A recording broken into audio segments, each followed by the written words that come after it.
Queridas, queridos, vamos a continuar con Freud, el crepúsculo de un ídolo. Y espero que con este video acabemos el capítulo número 5. A ver, permítanme. Estamos en el capítulo quinto de la tercera parte. Con este video, espero yo, terminamos toda la tercera parte, que les repito, toda la trayectoria infame de Onfray. Michel Onfray, el autor de Freud, el crepúsculo de un ídolo. Ahorita, bueno, me río porque estaba viendo el video pasado para ver dónde me quedé, que lo había notado, pero no encuentro la nota. En fin, tercera parte, metodología, castillos en el aire. Tesis tercera, el psicoanálisis no es un continuo, sino un revoltijo existencial.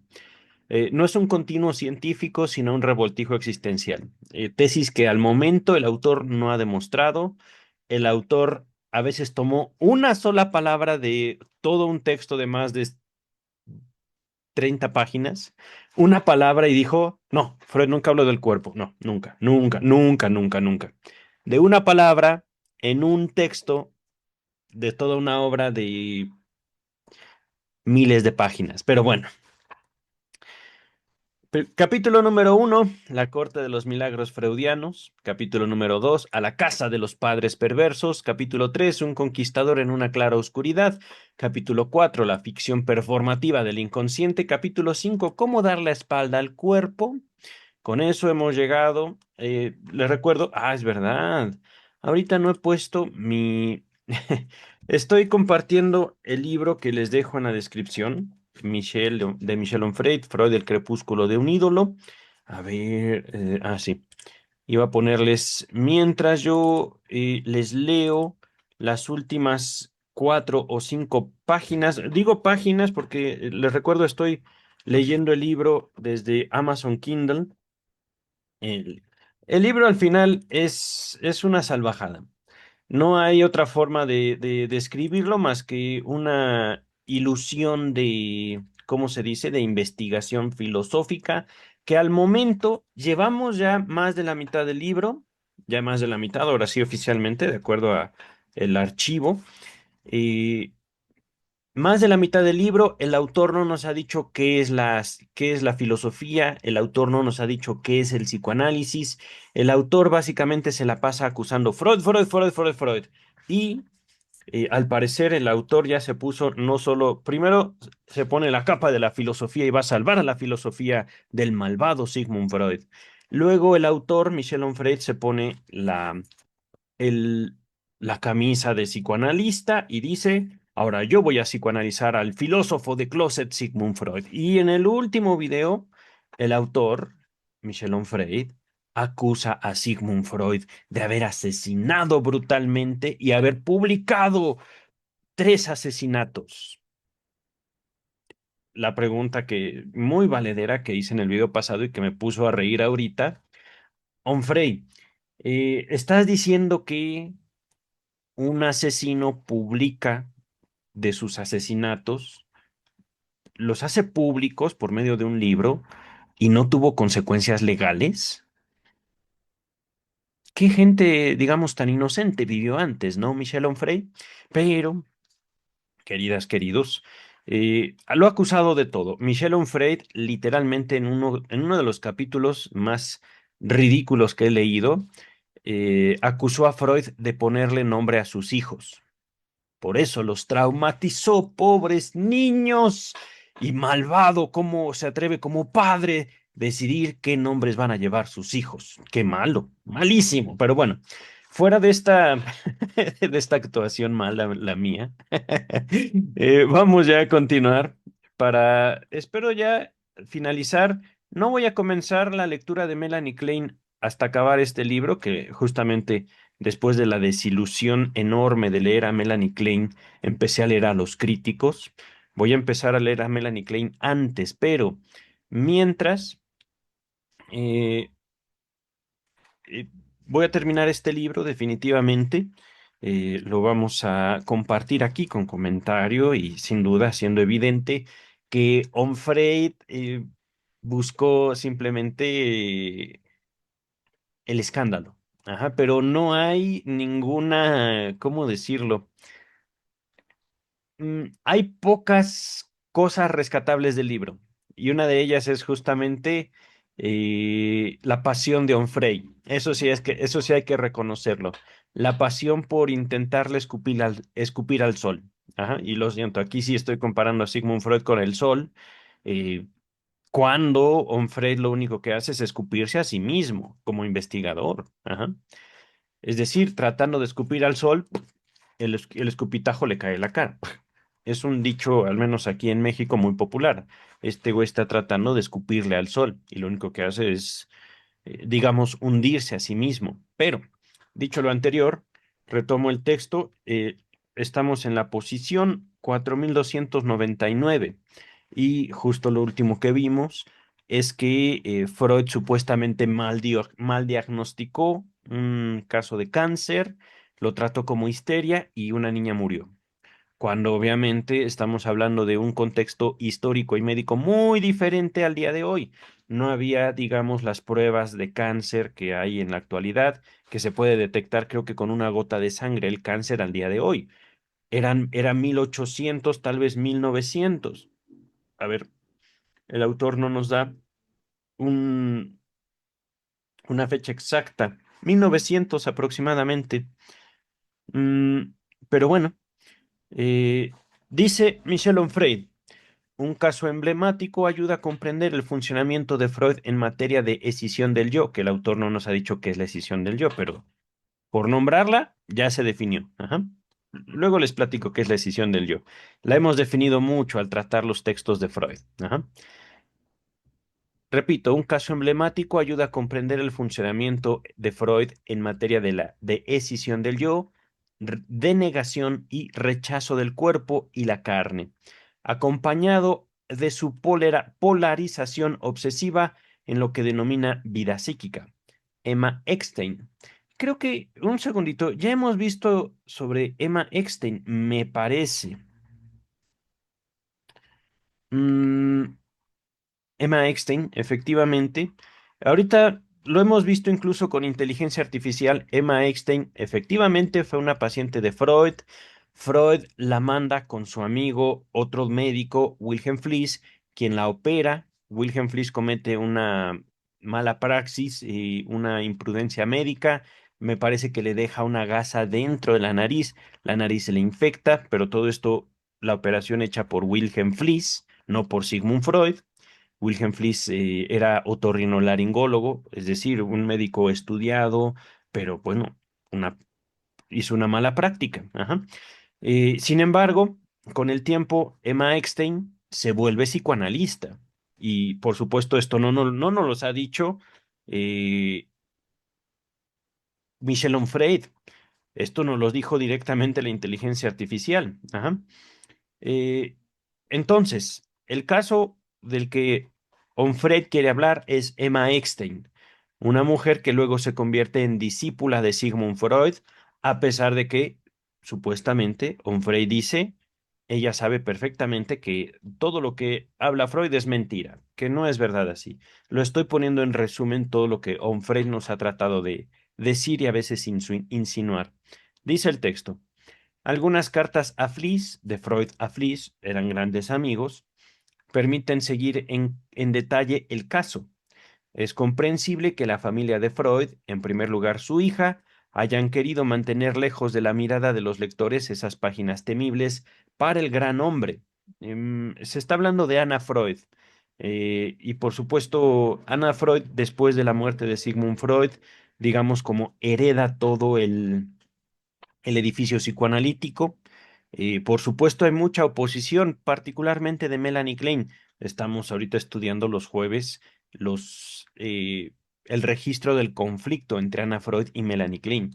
Pero en cuanto a, ¿cómo decir?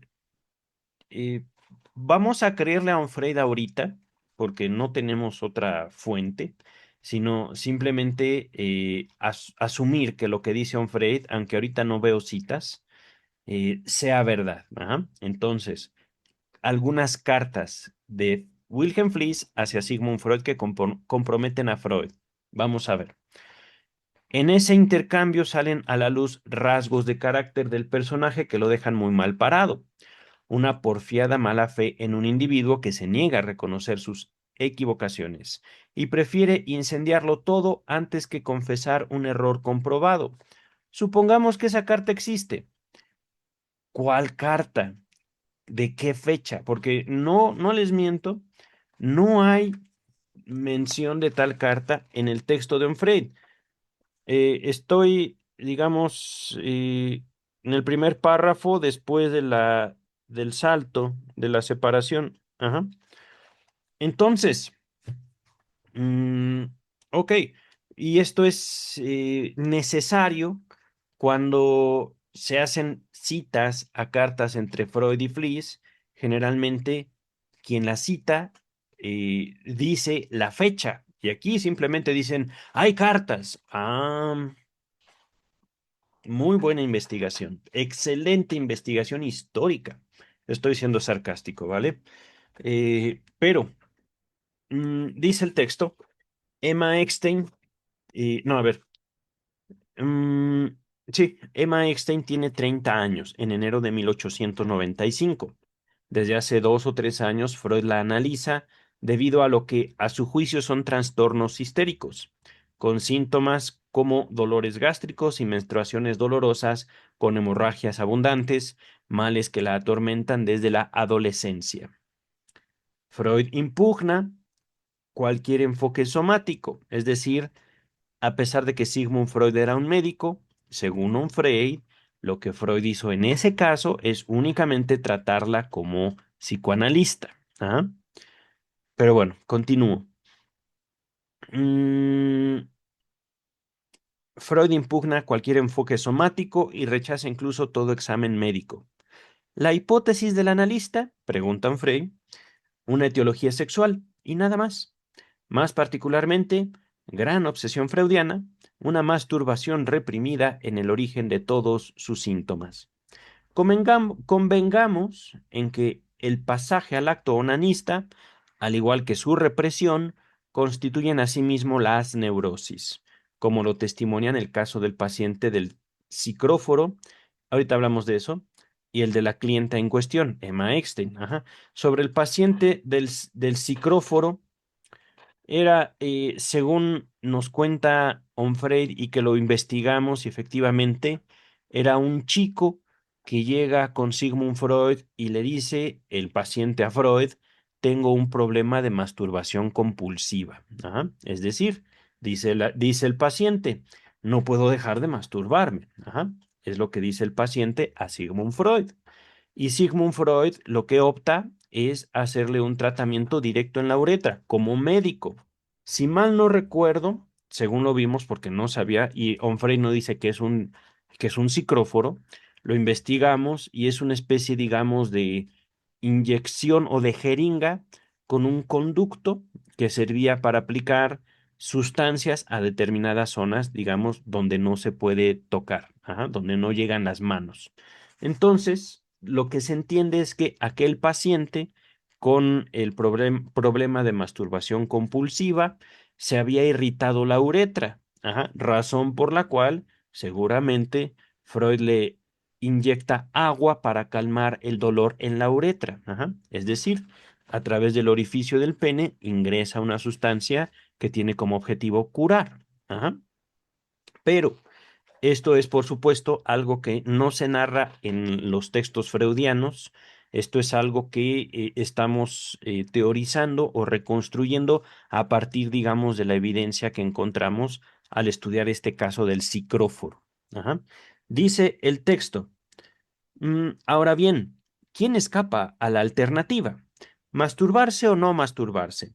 Dos casos semejantes de la misma patología, es decir, el caso del psicróforo como un masturbador compulsivo, el caso de Emma Eckstein como una mujer que quiere masturbarse pero no se deja a ella misma. Ajá. Se reprime, es lo que quiere decir Onfray, que por supuesto, yo les puedo definir la decisión del yo, Onfray no nos ha dicho qué es eso. Denegación, rechazo del cuerpo y la carne. ¿De quién? No sabemos. ¿Por qué? Porque Onfray simplemente, puf, habla y, no, pues está padre, qué bueno. y eres el investigador, ¿verdad? Ok.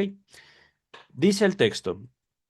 Freud explica las razones que lo han llevado a esa conclusión, que como siempre es una muestra de performatividad, digamos, en México usamos la palabra apantallar, apantallar, que quiere decir más bien como ilusionar, como mm, representar, como hacer como que haces algo. Ajá. Performatividad, creación de la verdad al nombrarla. ¿Cuál es la verdad nombrada? Preguntan Frey. Todos los gastrálgicos son masturbadores. Gastrálgicos, entiendo que quien tiene dolor en la pancita, ajá, dolor en el abdomen, ajá. Entre comillas, es un hecho bien sabido, escribe. Pero escribe dónde, caramba. Eh, en serio, en serio. Otra vez, les voy a mostrar la pantalla, por eso también es bueno mostrar el texto en pantalla. Estoy al final del texto, el último párrafo. Es bien sabido, escribe. Pero ¿dónde lo escribe? Freud escribió miles, cientos de miles de páginas. ¿Y en dónde lo escribe? Solo es un hecho bien sabido, 5 palabras. Ah, bueno, gracias, Freud, por tu investigación. Dice el texto, Fliess y Freud comulgan en unas cuantas extravagancias. Una teoría numerológica de pretensión científica, por ejemplo, pero también la extraña idea de una correspondencia íntima entre la nariz y los órganos genitales. Esa es teoría de Fliess. Realmente Freud nunca la exhibió en sus textos. Ajá. Eh, pero aquí Freud dice, no, los dos estaban re loquitos. Ok, gracias. ¿Por qué? Porque lo dice Frey. Gracias por su investigación. Dice el texto. En 1893, Freud envía un manuscrito a Fliess y le habla de las, entre comillas, múltiples relaciones existentes entre la nariz y el órgano sexuado. Cierra comillas. Dice Freud, siempre lo performativo. Aquí me llama la atención, nuevamente, ya avancé de página. ¿En qué carta? ¿Qué fecha, querido Freud? Porque en 1893 estás hablando de un año, 365 días. Seguramente, digo, se escribían mucho, Freud y Fliess. Habrá al menos, yo le calculo, al menos 10 cartitas de 1893 de Freud a Fliess. Al menos 10. ¿Cuál de esas 10? No dice el texto. Pero bueno, tenemos que creerle a un Freud. Ajá. Dice el texto, el 8 de octubre de 1895, ya 2 años después, invita a su amigo Freud a Fliess a publicar sus conclusiones bajo la forma de una, entre comillas, separata, nariz y sexualidad femenina. Y aquí, esto es importante. ¿Por qué Freud invita a Fliess a publicarlo? ¿Por qué era idea de Fliess? Porque si Freud creía en eso, ya lo hubiera desarrollado. Pero bueno, continúa el texto.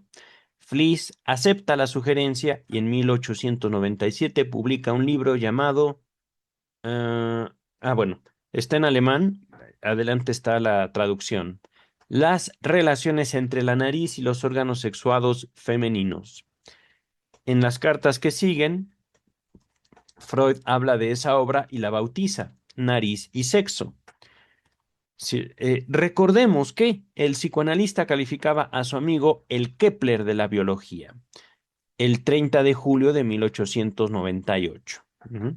Ok, pero miren, 1893, 1895, 1898. No estamos hablando de un periodo de 2 o 3 días. Ajá. Estamos hablando de un periodo de 5 años. 1893 a 1898. Y aclaro, aquí estoy haciendo, digamos, el énfasis en estas fechas que propone Fliess. Ajá. Fliess, Onfray. Dice el texto. De allí esta idea de Freud. Habría que someter a Emma Eckstein a una operación de nariz para poner fin a su patología histérica.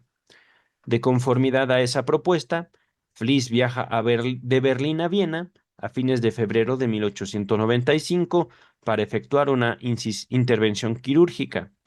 En este caso, la ablación del cornete nasal medio izquierdo. Ajá. Y luego regresa a su casa. La paciente queda bajo el cuidado de su amigo, de Freud. 2 semanas después, Freud informa por carta de la situación de la clienta. Padece un edema facial, hemorragias nasales, coágulos, secreciones purulentas fétidas, dolores y un estado infeccioso. Pesada presencia de lo somático, por tanto. Era médico. Freud era médico, era doctor. Ajá. Desconocemos la respuesta de Fliess porque Freud atinó a destruir toda la correspondencia con su ex amigo, como va a hacer un informe que amenaza lastimar a su camarada. Freud toma precauciones. Espera, no obstante, que éste reponga rápidamente la siguiente información. Pese al drenaje, es decir, Emma Eckstein enferma, infección, después de la operación de Fliess, pese al drenaje y las limpiezas, los síntomas somáticos persisten del cuerpo, la infección, ¿vale? ¿Vale? Por supuesto, una infección no se va a tratar con psicoanálisis, pero era Sigmund Freud un médico, dice el texto. Hasta que un asistente, mientras limpia la herida, descubre algo que resulta ser, entre comillas, un pedazo de gasa de un buen medio metro de largo. Carta del 8 de marzo de 1895. Olvidado en la cavidad nasal por el cirujano y su compadre. Ok. A la vista del hallazgo, la paciente sufre un malestar debido a una pérdida abundante de sangre y una caída del pulso. Se les estaba muriendo. Entre tanto, Freud en la habitación de al lado bebe un poco de agua y, según sus propias palabras, se juzga lastimoso, es decir, que daba pena. Queridas, queridos, Freud era un ser humano, sintió vergüenza, sintió pena por sí mismo, pero de eso a decir y todo lo que hizo no sirve, pues digo, no le veo mucho sentido, pero dice el texto. Una sensación que, esto de se juzga lastimoso, cabe sospecharlo, no durará mucho tiempo y que algún día él hará pagar. Bebe una copa de coñac y vuelve al cuarto donde está Emma Eckstein. Esta, al constatar los estragos, dice, vaya con el sexo fuerte. Mm, no está, esto del vaya con el sexo fuerte, no está, me suena más a estudios sobre la histeria, y esto conociendo la obra de Freud, pero es decir, la paciente se burla y efectivamente eso recuerdo que pasó. Ujú. Y no entre Freud y Fliess, sino entre Freud y Breuer. Posiblemente mi memoria me engaña aquí, justo si me permiten tener esta duda. Pero bueno, dice el texto. Me río porque en serio parece que Don Freud es policía, juez y verdugo. Ajá. Dice el texto, algunos días más tarde, nuevas limpiezas y raspados, es decir, la herida. Ajá. Freud lamenta haber obligado a Fliess a viajar de Berlín a Viena, operar, marcharse y dejar a su paciente. Se declara culpable. No habría debido poner a su amigo en semejantes molestias. Agrega que este tipo de cosas puede pasarle a todo el mundo. Ni una palabra para la víctima. Bueno, según entiendo, la víctima estuvo junto a Freud gran parte de su vida. ¿Cómo murió Emma Eckstein? Ahorita lo podemos investigar. Sabemos que no la mató ese tratamiento hecho por Fliess, ajá, y que la mayor parte de, digamos, hay registros que Emma Eckstein formó parte del movimiento psicoanalítico. Pero ahorita vamos a continuar. Algún tiempo después, Freud vuelve a aludir a este caso en otra carta. Ha sido necesaria una nueva operación. Miren, entre comillas, no era nada y nada se ha hecho. Escribe el 23 de marzo de 1895 y agrega, ella escapará a la desfiguración, cosa no confirmada por la sobrina de Emma, una pediatra que, por su parte, escribe, le han desfigurado la cara, le ahuecaron el hueso y uno de los lados se le ha hundido. Mm, ok, no dice dónde lo escribe, pero supongamos que eso dijo esta chica en algún momento, en algún lugar. En una carta del 28 de marzo de 1895, Freud vuelve a lanzarse al asalto y pega aún con más fuerza. Humillado por haberse sentido lastimoso, agraviado por haber sido ridiculizado por un espécimen imperfecto del sexo fuerte, reaparece agresivo. Todo lo que sigue está entre comillas, es una cita un poco larga. Como es natural, comienza a ver otra vez histerias originadas en estos últimos tiempos, que yo procedo a descomponer. Analizar, queridas, queridos. El análisis es, digamos, un estudio, una investigación de los elementos observados. Ajá. Descomponer una histeria no quiere decir, digamos, ni arreglarla, ni ponerla peor, sino analizarla, descomponer. Pero vamos a continuar.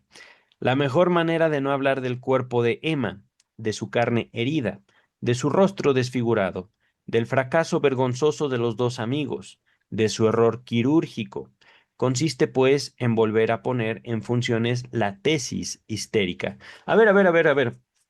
eh, Me llama la atención y lo vengo observando desde el video pasado. Supongamos que lo que dice Onfray sea verdad, supongamos, para, digamos, darle un voto de confianza a un crítico. No me resulta lógico, siguiendo el hilo solo de lo que hemos leído hoy. Freud recibe una paciente. Como médico, la atiende. Llega un momento en el que él dice, la medicina aquí no basta, tenemos que empezar a usar este tratamiento del habla. Vamos a platicar, vamos a investigar sobre sus síntomas.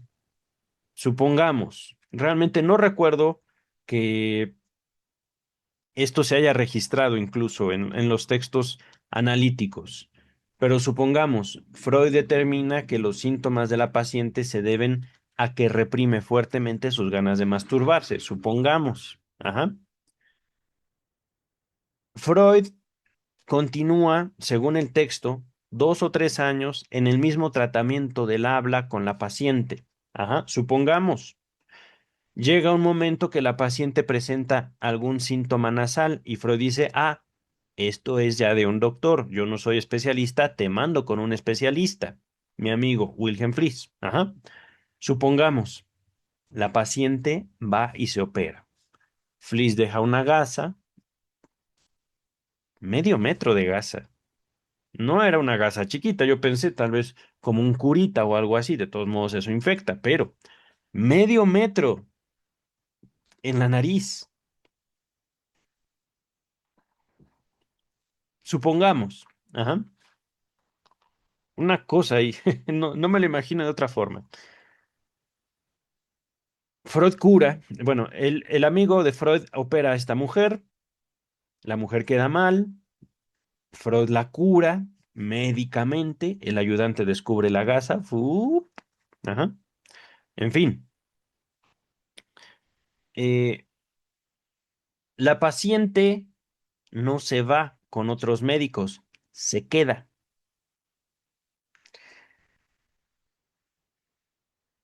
Supongamos que efectivamente Freud no publica esto, Freud no presume esto, supongamos, y la paciente no podría haber dicho a otras mujeres, híjole, qué pésimos médicos. Lo digo porque para ese tiempo Freud debió haber tenido sus primeros hijos, debieron haber estado chiquititos, bebés. Ajá. 1895. Eh, Eso debió haber sido, pienso yo, motivo suficiente como para que Freud hubiera fracasado como médico, pero no fue así. No era una cuestión de que, no, cállese, cállese. No, no, no. Era una cuestión de que incluso mm, si la paciente hubiera querido, hubiera atacado legalmente al doctor Freud y a su amigo Wilhelm Fliess. Ajá. Pero no lo hizo, sino que, según lo hemos visto, esa misma paciente no solo continúa como paciente, no obligada, sino voluntariamente, sino que también se forma como psicoanalista. Ok. Es que lo que me llama la atención es cómo eh, se plantea un escenario que no se sostiene de acuerdo justamente a la historia. Ajá. Onfred ya nos ha mentido antes, ya ha dicho cosas que realmente no pasan. Ujú. Mm, dice el texto, un año después, tiñoso, se entiende que enfermo, Freud acomete con mayor vigor. Tiñoso, como resentido también se puede entender. Entre comillas, voy a probarte que tienes razón, que tus sangrados eran histéricos, motivados por el deseo vehemente y probablemente acaecidos en fechas sexuales. La muchacha todavía no me ha dicho, no me ha dado esas fechas a causa de la resistencia. Mm, carta del 26 de abril de 1896. Aquí hay una nota de los autores, digo de los traductores. Traducimos como deseo vehemente el Desiranz del original, traducido a su vez del alemán Sehnsucht. Désirance, un neologismo francés, podría verterse como deseancia, en un juego entre deseo y ansia. Sin embargo, ambos neologismos, el francés y el castellano, generan una sensación de extrañeza que parece ajena al término alemán que pretenden traducir. Bueno, esto sí es de los traductores. Esto es eh, para entender el deseo vehemente que era entre deseo y ansiedad, digámoslo así. Ujú. Continúa el texto. He aquí, dice Onfray, pues el mecanismo puesto bajo la luz del día, la operación fallida, la gasa olvidada, infectada, hedionda, las hemorragias consecutivas, el error quirúrgico, todo esto no cuenta para nada. Eh, ¿No cuenta para nada? Mm, realmente, pienso yo, primero, operación fallida. Está hablando de la operación quirúrgica, no de un acto fallido desde el punto de vista analítico. Ajá. Segundo, mm, supongamos, era una hipótesis freudiana en ese caso particular, supongamos. Ajá. La hipótesis se sostuvo, a pesar de que efectivamente la paciente podría haber tenido otros síntomas u otras enfermedades, dolencias que no necesariamente tenían que ver con su histeria. Ajá, supongamos. Ujú. Pero, en qué sentido el cuerpo no cuenta para nada? Si hemos visto todo lo contrario en esta historia de Emma Eckstein. Dice el texto, el origen del problema, el deseo libidinal de Emma por Sigmund y ninguna otra cosa. Una atracción sexual reprimida. Eso es todo. Ok, no porque lo diga Freud, sino porque lo dice Onfray. Y esto, por supuesto, ya haciendo, digamos, conociendo cómo Onfray escribe y plantea. Ajá. Dice el texto. El 4 de mayo, Freud vuelve a la carga. Entre comillas, sangró debido al deseo vehemente. A ver, último. eh, 26 de abril y luego 4 de mayo. Enero, febrero, marzo, abril, mayo. Estamos hablando de unos días después, casi una semana después. Ajá. Circunstancia agravante, dice Onfray. De todos modos, en tiempos normales, ella ya perdía naturalmente mucha sangre. Así que Puntos suspensivos. De niña, cuando se cortaba, tenía una hemorragia considerable. Ok. Aquí, por supuesto, debemos de creerle a un Frey. Pregunta. Dolores de cabeza. Y esto de niña, aquí no viene ninguna cita, es decir, Onfray dice que Freud decía, pero ¿dónde? No hay cita. Ajá. Los dolores de cabeza en la época de sus primeras reglas, es decir, las primeras menstruaciones de Emma Eckstein, en efecto, un efecto de la sugestión. Lo que sigue aquí sería risible si no fuera lamentable. Entre comillas, palabras de Freud, aunque no hay cita. Por eso recibe con alegría los violentos sangrados de sus periodos. Prueba de que estaba efectivamente enferma, lo cual termina por admitirse. Pues, queridas, queridos, aquí hay una cita, voy a atribuir que es de la carta, no, debe ser carta de Freud a Fliess del 4 de mayo, vamos a suponer, porque no hay ninguna cita, ajá. Pero están las comillas, es decir, bien pudo haber aparecido en estudios sobre la histeria, bien pudo haber aparecido en el esquema del psicoanálisis o en alguna carta de las cientos que se enviaron ese par de amigos, pero no sabemos. Ajá. Dice el texto, su deseo de sangrar, pregunta Onfray, el de una mujer joven por un médico irresistible llamado Sigmund Freud. Esa es la razón por la cual, cuando el psicoanalista reaparece en la habitación tras el descubrimiento de la gasa olvidada, ella sufre un malestar. Mm, ok. No a causa de la pérdida de sangre, del hundimiento del pulso, sino porque, entre comillas, encontró realizado en su estado de enferma la antigua apetencia de amor. Cierra comillas. De modo que, al borde de la pérdida de conciencia, entre comillas, se sintió dichosa como nunca. La idea de cada la idea de que una caída de la presión arterial podría ocasionar un desvanecimiento ni siquiera roza la mente de Freud, que persiste en sus fantasías sobre la etiología sexual de todas las patologías. Ay, querido Frey, no son todas, pero si tú lo dices, adelante. Esa misma noche, Emma Eckstein deja pues el hospital para ir a una casa de reposo. Ha dormido mal. ¿Por qué motivos? La angustia, el estrés, la inquietud. Olvidémoslo. El motivo es mucho más clínicamente obvio. Lo que sigue está entre comillas. A raíz de la intención inconsciente de su deseo vehemente, era el de atraerme. Cierra comillas. Escribe Freud. Y eh, continúa, otras comillas. Cuando yo no fui esa noche, ella tuvo una nueva hemorragia, medio infalible para volver a despertar mi ternura. Cierra comillas. Cuando Emma sangró espontáneamente 3 veces, dice Onfray, y la hemorragia duró 4 días. Freud concluye, entre comillas, esto debe tener una significación, un significado, un valor. Ajá. Pero digo, no acostumbro, queridas, queridos, dejar que, ¿cómo decir? Mm,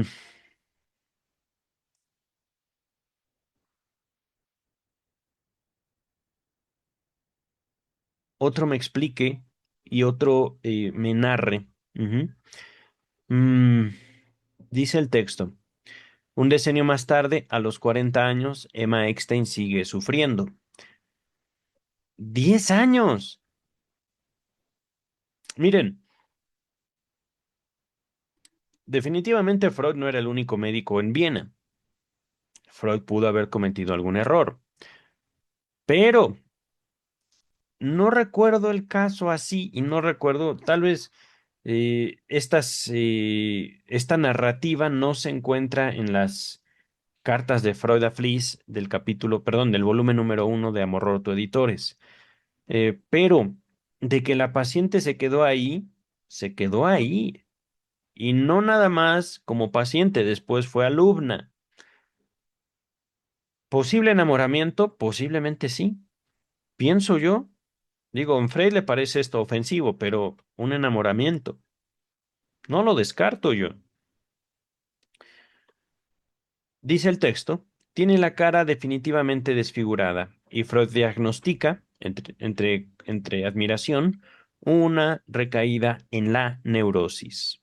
Le propone retomar el análisis. Ella se niega y consulta a una joven médica que remueve el voluminoso absceso abdominal. Algunos años después le sacan el útero, con un diagnóstico por fin serio, un mioma. En otras palabras, un tumor benigno del tejido muscular, probablemente responsable de las hemorragias desde la época adolescente. Enclaustrada, inactiva, en cama, desfigurada, Emma Eckstein moriría en 1924 como consecuencia de un accidente cerebrovascular. Miren, ya nos dijo, ya no tenemos que investigarlo, pero en 1937 Freud afirmará, sin pestañear, que el psicoanálisis la trató con éxito. Si sufrió una recaída fue debido a la histerectomía que despertó la neurosis. Esto es palabras de un Freud que se hace pasar ahora por Freud. Ujú. En el texto Análisis terminable e interminable, la primera cita de hoy, Análisis terminable.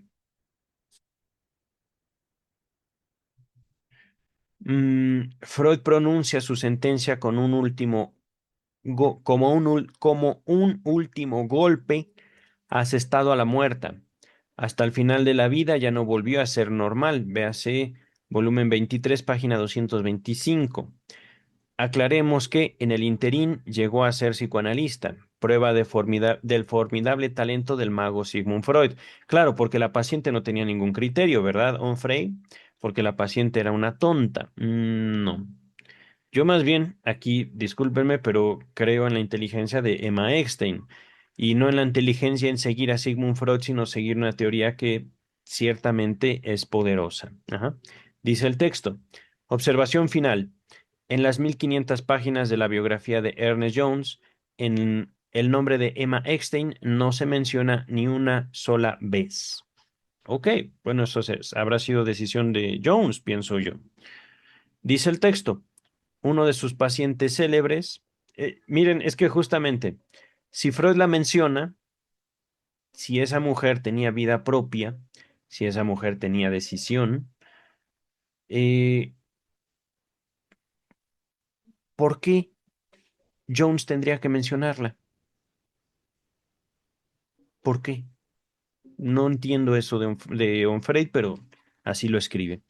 Dice el texto, y estamos a punto de acabar, página y media. Uno de sus pacientes célebres, el famoso hombre de los lobos, pone un día en conocimiento de Freud esta frase de Nietzsche, extraída del texto Más allá del bien y del mal. Hice esto, dice mi memoria. Imposible, replica mi orgullo, y se obstina. Al fin y al cabo, la que cede es la memoria. La frase explica todos los errores de diagnóstico de Freud. Su memoria, en efecto, podía decirle que había cometido graves equivocaciones en cuestiones de diagnóstico, pronóstico y tratamiento, pero su orgullo siempre le haría afirmar que todo eso era imposible. ¿En serio? No, es que estas afirmaciones de un Freud parece que nunca leyó a Freud. El psicoanálisis está lleno de evidencia de la culpa que sentía Freud no solo por tres casos.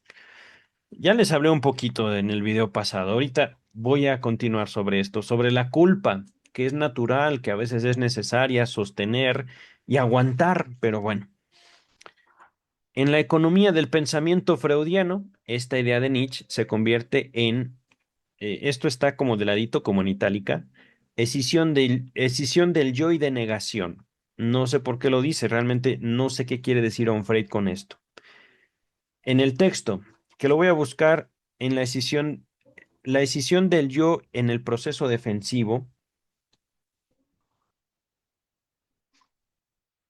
Freud explica que en caso del conflicto entre la reivindicación de la pulsión, un deseo, ajá, y la objeción planteada por la realidad, hay denegación de la realidad cuando no hay reconocimiento del peligro acompañado de angustia. Para evitar el peligro, la angustia, la negatividad desagradable, el recuerdo ofensivo, el sujeto afirma que lo real no ha sucedido, o al menos que lo que ha sucedido no debe entenderse como lo querría la evidencia. Ok, supongamos. Dice el texto, entonces, un joven médico llamado Sigmund Freud se equivoca al tomar una neurosis por una meningitis. La comunidad médica entera incurre en esa época en esa clase de confusión. Un amigo morfin... Otra pregunta. Un amigo morfinómano tratado por él con cocaína intravenosa para procurarle la deshabituación no se cura y luego muere. Con todo, Freud tenía razón al recetarle la ingestión y no inyecciones, aunque un texto pruebe lo contrario. Una niña presentada por su iniciativa como histérica muere a causa de un sarcoma que el médico Sigmund Freud no ha visto.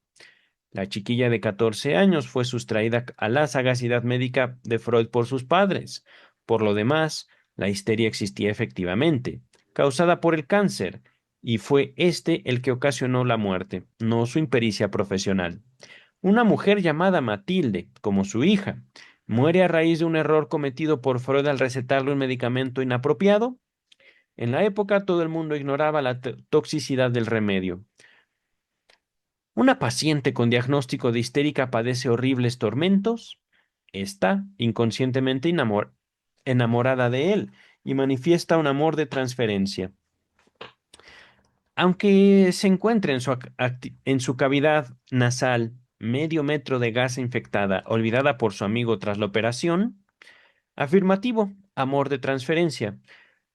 La gasa no cancelaba el amor, perdón, pero ¿cuántos años no estuvo Emma Eckstein y cuánto dolor, directa o indirectamente? Es que también ese es otro punto.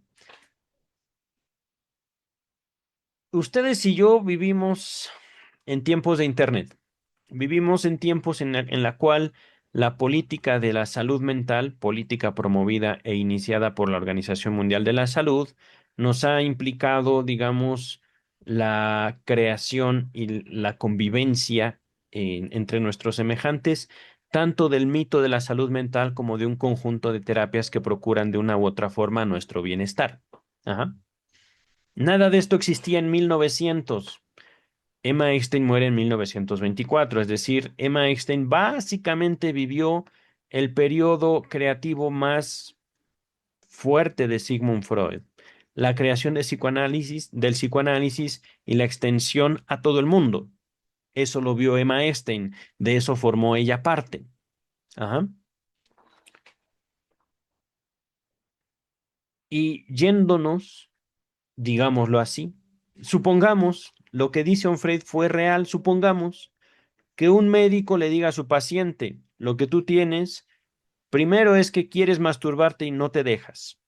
Mastúrbate. No es eso. Eso no es psicoanálisis. Eso podría ser un consejo. Otra interpretación que nos viene directamente de Michel Onfray es que tú estás enamorada de mí y luego, ¿qué más? ¿Qué harían ustedes, queridas, queridos? Van con el médico, van con la doctora. Estás enamorada de mí. Estás enamorado de mí.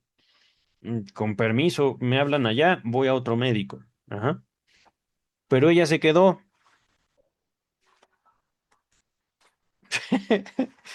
Ok, ok. Y esto, claro está, Onfray lo atribuye a un mago. Supongamos, sí, un mago. ¿Qué clase de mago hace eso? Ajá. Vamos a acabar ya el texto. A ver, ¿dónde me quedé? Así todas estas preguntas. Dice Onfray. En consecuencia, Freud da la espalda a lo somático, demasiado problemático. Es cierto, reconoce su importancia y al mismo tiempo asegura incluso que lo esencial está en el plasma germinal, en la biología, en el epicentro material de las células, donde se enfrentan pulsión de vida y pulsión de muerte. No es así, pero bueno. En la anatomía, en la fisiología. A ver, querido, ¿en qué célula está la pulsión de vida? ¿En qué otra célula está la pulsión de muerte? No leyó pulsiones y destinos de pulsión que les dejo en la descripción.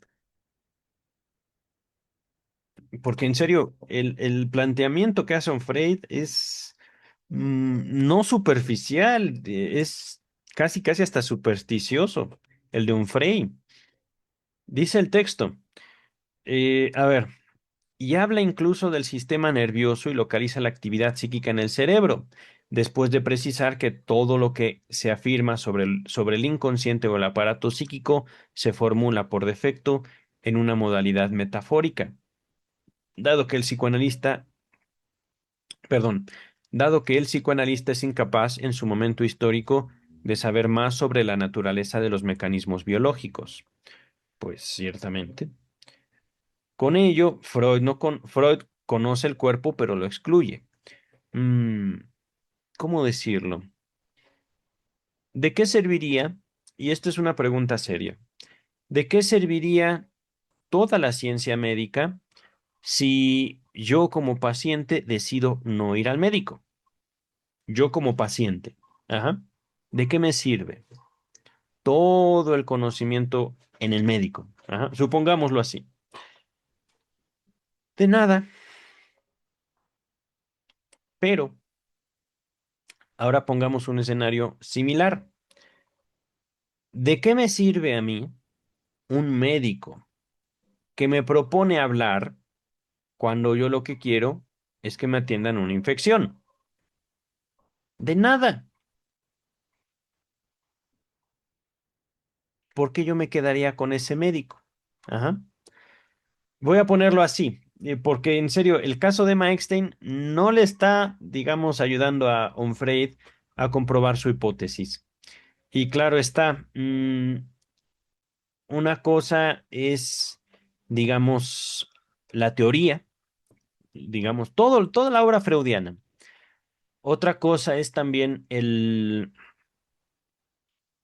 la historia y otra cosa es también lo que podemos nosotros entender de esa historia. Ajá. Vamos a acabar ahora sí ya. A ver, ¿dónde estoy? ¿Dónde estoy? A ver, mm, repito, con ello Freud conoce el cuerpo, pero lo excluye. La mirada y la inteligencia consagradas por completo a la observación de su mundo creado según el principio performativo, ya no se preocupa por lo real que le trae sin cuidado.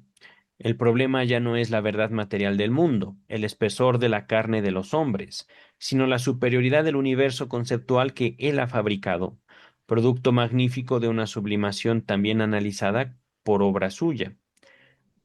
El cuerpo desaparece como por encanto, demasiado exigente, demasiado reivindicado, demasiado presente, demasiado pesado, demasiado inquietante, demasiado poco entretenido, para un conquistador ávido de descubrir un nuevo mundo.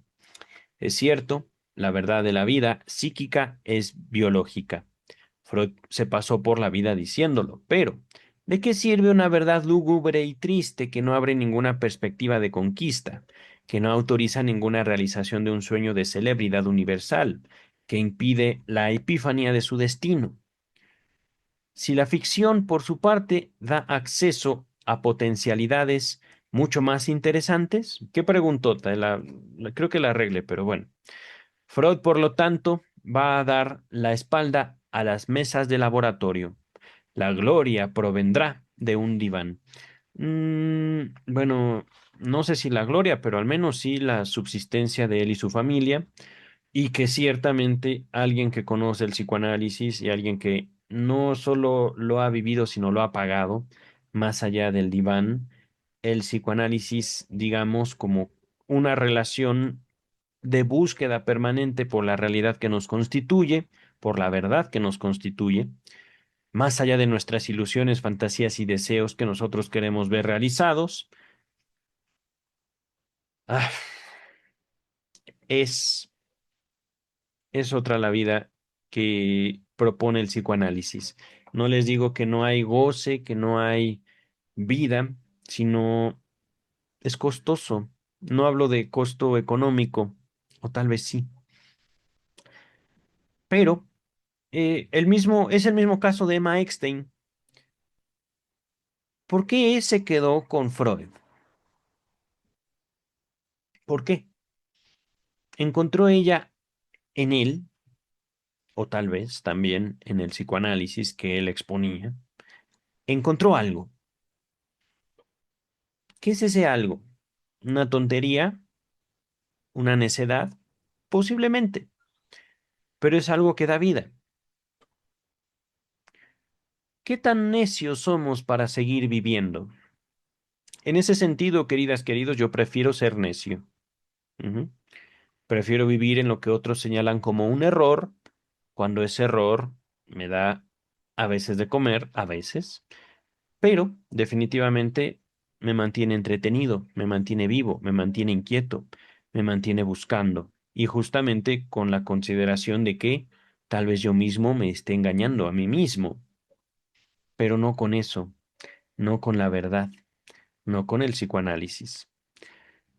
Dejamos hasta aquí, queridas, queridos. El próximo video vamos a empezar la cuarta parte. Taumaturgia, los resortes del diván, tesis cuarta, la técnica psicoanalítica participa del pensamiento mágico. Que, miren, estoy no desilusionado, realmente estaba aprendiendo que era un Freud, de la misma manera que aprendí que es Melanie Klein, quién es Freud, y a su tiempo veremos quién y qué es Lacan, qué representa Lacan, qué propone Lacan, etcétera, etcétera, etcétera. Ajá. Este texto no es un texto malo, ciertamente es un texto entretenido, es un texto que también nos da para reírnos porque el autor piensa que tenemos que someternos y la verdad es que no, podemos ir más allá, siempre y cuando querramos ir más allá. Cuídense mucho, queridas, queridos. Bye.